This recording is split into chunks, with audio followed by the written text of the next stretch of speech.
আসসালামু আলাইকুম বন্ধুরা, কেমন আছেন সবাই? আশা করি সবাই ভালোই আছেন।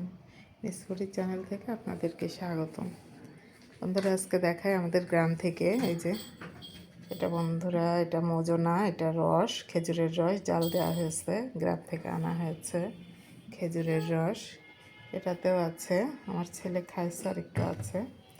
আর আনা হয়েছে আমাদের এলাকার দই, এটা মিষ্টি দই বন্ধুরা।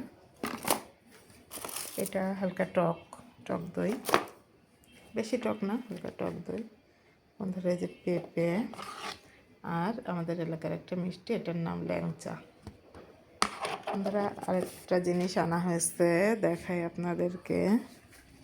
আমাদের এলাকা থেকে খেজুরের গুড় আনা হয়েছে। এই যে খেজুরের গুড় বন্ধুরা, এইটাই এটাতে আছে, এটাতে আছে, এটাতে আছে। এই যে খেজুরের গুড় এখানে আছে, এটাই আছে, এটাতে আছে। এই যে এটাই এই কেড়েতে করে নিয়ে আসা হয়েছে, মাটির কেড়ে এইগুলাই করে আনা হয়। যাই হোক বন্ধুরা, এই ছিল আমার আজকের ভিডিও। এলাকার জিনিসপত্র দেখালাম। সবাই ভালো থাকবেন, সুস্থ থাকবেন। আল্লাহ হাফেজ।